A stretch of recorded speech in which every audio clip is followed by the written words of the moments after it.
इसी भागवत का ही मैं तुमको लक्षण बताऊंगा, जिस लक्षण को 10 लक्षण इसमें है। भागवत में 12 स्कंद तो है भागवत, पर 12 स्कंद शास्त्र हो सकता है, पर इसी भागवत में 10 लक्षण है। उस 10 लक्षण को सुन लो क्या क्या है। ब्रह्मा जी ने सुने 10 लक्षण और उसी को नारद जी को बता दिए।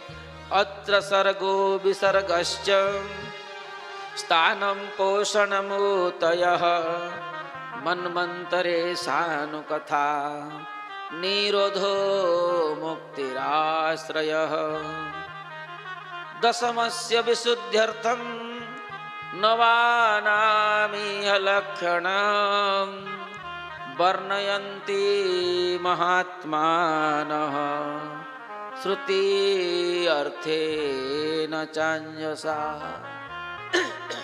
भागवत का पहला लक्षण होता है सर्ग लक्षण। सर्ग का अर्थ होता है पंचमहाभूत। पंचमहाभूत जो सृष्टि होता है ना, उसी सृष्टि को कहते हैं सर्ग। और वही सर्ग लक्षण भागवत का तीसरा स्कंद से शुरू होता है। और उसके बाद चौथा स्कंद में जो विसर्ग लक्षण का महिमा बताया गया है, और पंचम स्कंद में स्थान लक्षण का महिमा बताया गया है, और षष्ठ स्कंद में छठा स्कंद में पोषणम तदनुग्रह, पोषण का ही लक्षण निरूपण किया गया है।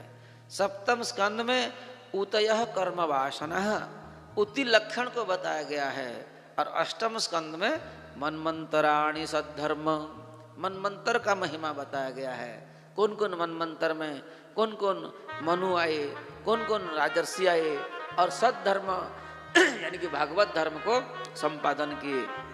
नौवा लक्षण में वंशानु चरित्र की कथा आता है, ईशानु कथा। दसम स्कंद में कहते हैं निरोध लक्षण, और नौवां स्कंद में ईशानु कथा, और दसम स्कंद में निरोध लक्षण। एकादश स्कंद में आपको आएगा मुक्ति का लक्षण, और 12वां स्कंद में आता है आश्रय लक्षण। और ये जो 10 लक्षण है, हे नारद तुम सुन लो, और हे देवर्षि तुम भी सुन लो, जो मैं मेरे पिता ब्रह्म नारायण से सुना हूँ। हे देवर्षि पुत्र, हे नारद तुम भी सुनो। ये जो 10 लक्षण है ना, अंतिम लक्षण है आश्रय लक्षण। और उसी आश्रय लक्षण को निरूपण करने के लिए बड़े बड़े महात्मा लोग कभी श्रुति के अर्थ में तो कभी वेद के अर्थ में, अनेक अर्थ से ये महात्मा लोग ये 9 लक्षण के माध्यम से आश्रय लक्षण का ही निरूपण करते हैं।